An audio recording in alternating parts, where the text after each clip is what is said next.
بسم الله الرحمن الرحيم اللهم صل على محمد وآل محمد.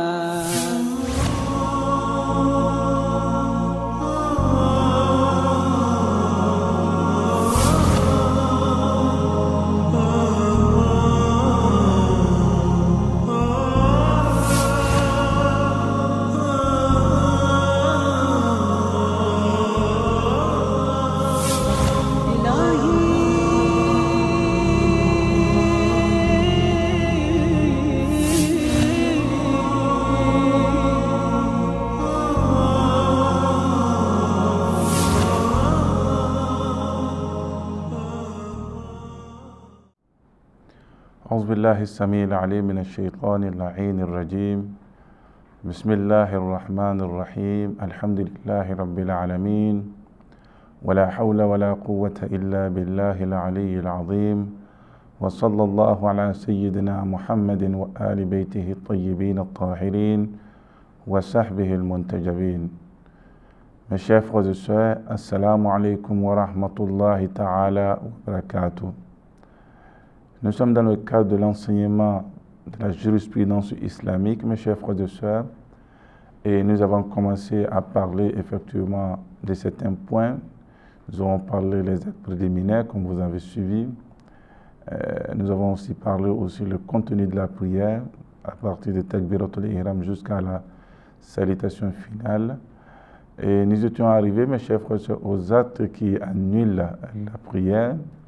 Et nous avons essayé de parler de ces actes, Inch'Allah, et nous sommes arrivés, mes chers frères et sœurs, le fait de déformer l'image de la prière. Dans la science française, nous avons essayé de parler de ces points. Et déformer l'image de la prière, mes chers frères et sœurs, comme elle a été révélée au prophète Muhammad sallallahu alayhi wa sallam, nous n'avons pas le droit de déformer un acte quelconque dans la prière. Et mes chers frères et sœurs, c'est pour cette raison, une fois qu'on fait une déformation dans la prière, donc la prière est automatiquement annulée. Et c'est ce qu'en résumé que nous avons essayé de parler. Et nous avons essayé aussi, mes chers frères et sœurs, d'indiquer que le fait de croiser les bras dans la prière annule aussi effectivement la prière. Et nous avons parlé, sauf que si c'est dans le domaine par recours à la taqiyya, oui, bien sûr. Si c'est sous forme de recours à la taqiyya, oui, mes chers frères et sœurs, nous avons une autorisation par taqiyya de croiser les bras, et sinon, ça annule la prière. Donc, nous avons essayé de parler de ces points, mes chers frères et sœurs, et aussi nous ne devons pas nous arrêter à ces points. Et nous avons essayé, mes chers frères et sœurs, d'indiquer qu'il y a certains actes qui sont déconseillés dans la prière. Et nous avons essayé d'énumérer ces actes-là, et ces actes se trouvent ci-dessous. Et nous avons essayé le clignement des yeux dans la prière, aussi est déconseillé dans la prière, même si il n'annule pas la prière, mais il est déconseillé dans la prière. Le fait de jouer avec les bagues qui est au doigt de la main, c'est-à-dire que il y a certaines personnes qui ont cette habitude, lorsqu'ils prient, ils claquent les mains, ils jouent avec, soit avec la chemise, avec les abayas ou avec, mes chers frères et sœurs, des objets qu'ils eux-mêmes y portent avec les bagues, etc. Donc, mes chers frères et sœurs, cela est déconseillé dans la prière. Le fait aussi, mes chers frères et sœurs, de se taire durant la récitation de la Fatiha et de la sourate, et aussi le zikr, mes chers frères et sœurs, entendre les propos d'un entier, mes chers frères et sœurs, il est demandé dans la prière le fait de se taire complètement dans la Fatiha, dans l'autre sourate, etc. Et cela, ou le zikr pour entendre le propos d'un tiers, mes chers frères et sœurs, et cela est tout à fait déconseillé. Il est déconseillé tout acte faisant disparaître la crainte vénérentielle. C'est-à-dire que les actes, mes chers frères et sœurs, qui puissent nous amener à ne pas avoir assez de crainte dans la prière, et ces actes sont déconseillés, mes chers frères et sœurs. Il y a encore des actes, mes chers frères et sœurs, le fait de tourner faiblement la face à droite ou à gauche, mes chers frères et sœurs, ou durant la prière, est déconseillé, même s'il n'invalide pas la prière. C'est le fait de donner dos qui invalide la prière, mais de donner la face gauche, la face droite dans la prière, mes chers frères et sœurs, cela n'invalide pas la prière, n'annule pas la prière, mais seulement cet acte est déconseillé durant la prière. Et nous sommes arrivés, mes chers frères et sœurs, à un élément aussi très important parlant des doutes dans la prière. Et cela est réellement tout chacun de nous en tant que des priants. Nous sommes éprouvés par ces doutes dans la prière, mes chers frères et sœurs, lorsque nous prions, soit nous, par inadvertance, mes chers frères et sœurs, on oublie les actes de la prière, si se posant la question si nous avons accompli cet acte ou pas, mes chers frères et sœurs. Il y a des fois, mes chers frères et sœurs, qu'il est possible que durant la prière, le priant doute sur une partie de celle-ci, de la prière, je vais dire, et en ce sens qu'il sache que s'il a récité le tashahhud, souvent il est là, il doute s'il réellement il a récité le tashahhud ou pas, et s'il s'est prosterné ou pas, s'il a fait les deux prosternations ou une seule prosternation ou pas, et il n'arrive pas à savoir réellement s'il en est au troisième ou au quatrième rakat ou pas. Entre ces deux, mes chers frères et sœurs, il doute aussi s'il est dans le troisième ou deuxième rakat ou quatrième rakat. Il y a ces doutes-là. Les doutes, mes chers frères et sœurs, surgissant dans la prière, sont régis par la disposition particulière qui ne peut pas être, mes chers frères et sœurs, répertoriée ni expliquée en long, en large dans ce livre-là, mes chers frères et sœurs. Mais nous allons essayer de prendre l'essentiel de ces doutes, Inch'Allah, en vous expliquant ces points. Il faut comprendre, les priants doivent comprendre que les catégories de doutes liées à la prière se divisent en deux. Nous avons les deux catégories. Et il y a des doutes qui sont liés aux parties de la prière, telles que Roko, c'est-à-dire que j'ai oublié la génuflexion ou la prosternation ou la Fatiha ou la sourate après la Fatiha, mes chers frères et sœurs. Il y a des doutes qui sont liés à ces points. Mais tandis qu'il y a une série de doutes encore qui sont liés seulement à rakat. Si je suis au premier rakat ou deuxième rakat, ou je suis troisième ou quatrième rakat, je doute entre troisième et quatrième, je doute entre deuxième et troisième, etc. Mes chers frères et sœurs, et ces doutes peuvent susciter, et nous allons essayer de faire part des choses, traiter ces doutes-là dans la prière, mes chers frères et sœurs, rectifier. Ne sont pas les mêmes manières qu'il faut les rectifier. Et Inch'Allah, nous allons essayer de vous donner de façon résumée comment il faut rectifier ces doutes-là. Si en doutant sur une partie de la prière, mes chers frères et sœurs, si nous sommes pas, par exemple, nous doutons, mes chers frères et sœurs, que si nous avons fait la prosternation ou pas, avant de venir dans Tashahhud, et nous n'avons pas commencé la prosternation, le Tashahhud. Il nous est demandé, mes chers frères et sœurs, de partir et faire effectivement la prosternation. Mes chers frères et sœurs, il est demandé à l'immédiat de faire la prosternation. Mais si nous doutons, et nous après le doute, et nous sommes rentrés dans le Tashahhud, nous sommes en train de réciter le Tashahhud, mes chers frères et sœurs, alors c'est en ce moment que nous commençons à douter. En réalité, il faut essayer de supposer que réellement que nous avons fait et cette partie-là, mes chers frères et sœurs, il faut comprendre réellement dans ce sens-là. Et si le priant, celui qui fait la prière, mes chers frères et sœurs, doute sur les rectitudes, réellement, s'il a réellement, il s'est acquitté correctement, mes chers frères et sœurs, d'exacts réellement qu'il devrait faire, il devrait accomplir durant la prière, telle que la prosternation. Il doute réellement s'il a réellement récité, mes chers frères et sœurs, le dhikr dans la prosternation, Subhana Rabbiyal A'la wa bihamdi, il a pu réciter cela ou pas, mes chers frères et sœurs, dans ce sens-là qu'il ignore si cette partie a été accomplie correctement ou pas. Il ne doit pas, dans ce sens, mes chers frères et sœurs, il jugera avoir accompli correctement la dite partie et continuera sa prière de façon normale. Donc, mes chers frères et sœurs, on doute sur la rectitude d'un acte, mes chers frères et sœurs, dans la prière. Il est demandé, mes chers frères et sœurs, de dépasser sur cet acte-là et considérer comme si il a été fait ou accompli normalement. Le doute lié au rak'at, mes chers frères et sœurs, il y a des questions que nous allons essayer d'élaborer. Nous avons les doutes qui annulent la prière. Il y a certains doutes, mes chers frères et sœurs, lorsqu'on fait ces doutes, qu'on appelle al-shukukul mubtila, il y a certains doutes qui annulent réellement la prière. Il n'y a pas de moyen de rectifier ces doutes-là, mes chers frères et sœurs. Il faut beaucoup faire attention à ces doutes. Si le doute lié au rak'at survient dans la prière du crépuscule ou dans la prière de deux rak'at, telle que la prière de l'aube où la prière est annulée. Si le doute est lié, mes chers frères et sœurs, à la prière de Maghrib, la crépuscule, ou la prière de deux rak'at, la prière de l'aube, tout ce qui est deux rak'at, mes chers frères et sœurs, et la prière de Maghrib, et la prière est annulée, c'est-à-dire correctement ou automatiquement. Si on doute réellement entre deux rak'at ou trois rak'at, entre trois rak'at et deux rak'at, mes chers frères et sœurs, la prière est annulée.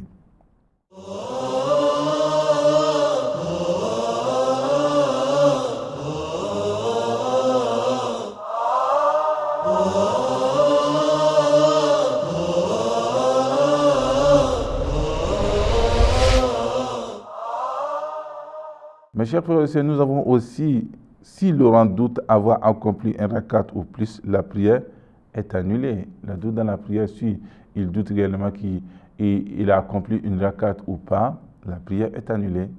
Il doute entre une seule rakat. Si l'on ignore, le priant ignore le nombre de rakats qu'il a accompli, la prière est annulée.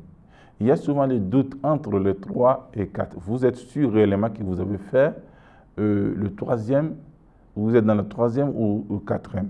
Vous voyez, souvent vous doutez entre le troisième et deuxième. Là, vous savez réellement ce que vous avez fait, mes chers frères et sœurs, comme étant une rakat.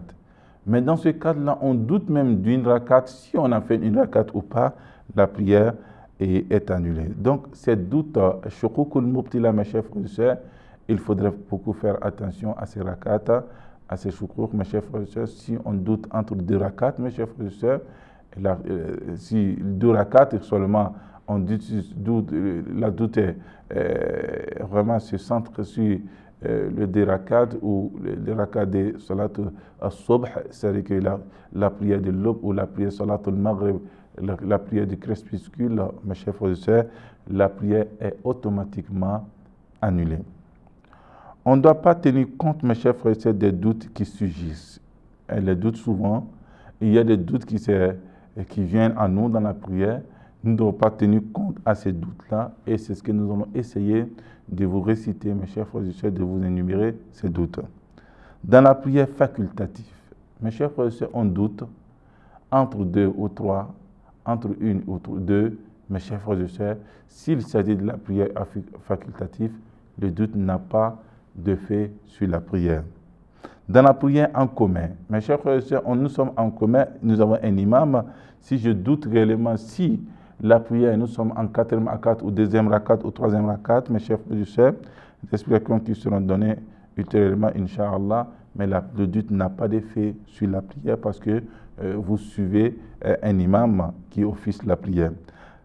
Après la prière, si à l'issue de la prière, on doute sur les rakats, les parties et sur les rectitudes de la prière, on n'est pas tenu d'accomplir, mes chers frères, à nouveau la dite la prière. Si on doute réellement, après la prière, de deux rakats, de trois rakats, de quatre rakats, entre deux ou trois, mes chers frères, c'est là, le doute n'a pas de sens, n'a pas d'effet. Et en ce moment, mes chers frères, la prière est acceptée. Il n'est pas demandé encore de revenir sur la prière. Après le passage du temps réglementaire de la prière, mes chers frères et sœurs, si on doute, mes chers frères et sœurs, après le passage du temps réglementaire, qu'on a accompli la prière ou pas, on n'est pas tenu d'accomplir à nouveau la dite prière. La prière, nous sommes en train de douter. Entre la prière, si nous avons accompli la prière ou pas dans le temps imparti réglementaire, nous doutons si la prière a été accomplie ou pas. En ce moment, mes chers frères et sœurs, il ne nous a pas demandé de revenir sur la prière parce que nous avons l'habitude de prier dans les heures imparties de la prière. Ou après celui-ci, mes chers frères, qui doutent souvent, et quiconque doute trois fois de suite dans une même prière, dans une même prière, mes chers frères et sœurs, on doute dans trois prières consécutives, telles que dans la prière de midi, la prière d'après-midi, la prière des crépuscules, mes chers frères, est considéré comme quelqu'un qui doute souvent et doit continuer sa prière de façon normale sans tenir compte de son doute. Mes chers frères et sœurs, il y a certaines personnes comme s'il avait cette maladie de doute, mes chers frères et sœurs, qu'ils doutent plusieurs fois. Par exemple, il peut douter réellement s'il a accompli la prière de Dhuhr ou Asr et la prière de aussi, mes chers frères et sœurs, de crépuscule. Il doute réellement s'il a accompli ses prières. Et sur ce doute-là est continuel. Le doute-là est imprégné à lui. C'est comme si, mes chers frères et sœurs, il avait l'habitude de douter ainsi.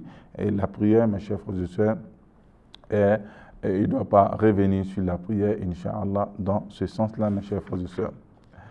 Et il y a des rappels, Inch'Allah, mes chers frères et sœurs, nous allons essayer de revenir sur ces rappels-là concernant tout ce qui est accompli dans la prière en parole, tout ce qui est accompli dans la prière en parole, voire un mot ou un geste, tel que la génuflexion, tel que le prosternement, tel que fait partie de la prière, mes chers frères et sœurs. Si, ayant accompli un des actes de la prière, tel la récitation de la Fatiha ou d'un mot, mes chers frères et sœurs, on n'arrive pas à savoir quand on l'a fait de manière correcte ou non, on ne doit pas tenir compte de son doute, ni être tenu d'accomplir un nouveau acte, mes chers frères et sœurs, dans ce sens-là. Et la prière étant valide, on est tenu de la parachever telle qu'elle est. Si on doute dans ces prières, mes chers frères et sœurs, la Fatiha, elle a été lue correctement ou pas, mes chers frères et sœurs, on n'a pas tenu compte après avoir lu la Fatiha, mes chers frères et sœurs, on ne doit pas tenir compte de cette prière, Inch'Allah. Doutant sur le nombre de rakats dans la prière facultative. Mes chers frères et sœurs, la prière facultative, si on doute, on doit considérer avoir accompli ces rakats-là, mes chers frères et sœurs, sans s'opposer aucun problème.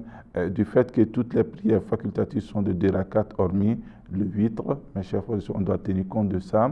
Et partant, si on doute avoir accompli 1 ou 2 rakats ou plus, mes chers frères et sœurs, on doit considérer avoir accompli 2 rakats et la prière demeure valide. Mes chers frères et sœurs, souvent nous sommes dans la prière surrogatoire, nawafil, qui sont des 2 rakats, mes chers frères et sœurs, sauf le witr. Et souvent on est là, on doute réellement si nous devons faire la prière de 2 rakats ou nous devons ajouter une troisième rakat, mes chers frères et sœurs, il faut considérer cette prière comme étant bien 2 rakats dans ce sens-là, mes chers frères et sœurs. Si pendant la prière en commun, mes chers frères et sœurs, l'officiant est pris par le doute alors que le mu'ammam, ceux qui suivent l'officiant, si on veut s'exprimer ainsi, qui n'est pas en proie en tel doute, mes chers frères et sœurs, attire son attention en disant Allahu Akbar. Si l'imam en train de diriger, officier la prière, qu'il doute le nombre de rakats, il fait des erreurs, on doit essayer de le rappeler en disant Allahu Akbar, par exemple, mes chers frères et sœurs, et l'imam doit aussitôt abandonner son doute. Parce que si l'imam est sûr réellement que ce que l'imam est en train de faire, il est dans une erreur, il doit le rappeler, disant Allahu Akbar dans la prière, afin qu'il puisse revenir de son doute et essayer de diriger la prière correctement. Et il en va de même lorsque le mu'ammam est en proie de doute, alors que l'imam ne l'est pas, il est tenu de se rapporter à l'imam et à sa prière. La prière est correcte. Si vous êtes dans le doute, l'imam est en train de diriger la prière, l'imam n'est pas dans le doute, mes chers frères et sœurs, il est demandé à mu'ammam, c'est-à-dire que celui qui suit la prière, et avec l'imam, mes chers frères et sœurs, qui fait la prière en communauté, il est demandé de suivre réellement l'imam et dans ce sens-là, mes chers frères et sœurs. On n'est pas obligé de rompre la prière lorsqu'on est en proie, mes chers frères, de l'un des doutes réparables. Il y a des doutes qui sont réparables, mes chers frères et sœurs, mais si on est dans ce sens-là, on n'est pas tenu réellement, mes chers frères et sœurs, d'interrompre la prière. On peut réparer ces doutes-là et on est tenu d'agir plutôt selon les dispositions revenues, mes chers frères et sœurs, et telles circonstances, sinon on commettra un péché en rompant la prière. Il n'est pas demandé de rompre la prière s'il s'agit des doutes qui sont réparables. Les doutes qui sont réparables, si on rompt la prière, c'est un péché, mes chers frères et sœurs. Donc il est demandé, il y a des doutes qui sont réparables, de mieux apprendre, Inch'Allah, avec le temps qui nous est imparti. Dans la séance prochaine, nous allons essayer de revenir, Inch'Allah, sur ces doutes, les doutes qui sont réparables. Et nous avons dit réellement que les doutes qui ne sont pas réparables, d'ailleurs, qui annulent la prière, et nous avons parlé de ces doutes, mes chers frères et sœurs, et cela est tout à fait clair. Mais il s'agit des doutes qui sont réparables, et lorsque ces doutes sont réparables, nous n'avons pas le droit dans la prière d'interrompre la prière et faire une prière nouvellement, sinon ça serait un péché. Et sur ce, Inch'Allah, que le Seigneur nous garde, qu'il fasse de nous musulmans sincères de pied. Inch'Allah, dans la séance prochaine, nous allons essayer de continuer dans ce sens, vous rappelant, Inch'Allah, de ces points qui sont essentiels dans la prière, Inch'Allah. Et sur ce, mes chers frères et sœurs, je vous dis Assalamu alaikum wa rahmatullahi ta'ala wa barakatuh.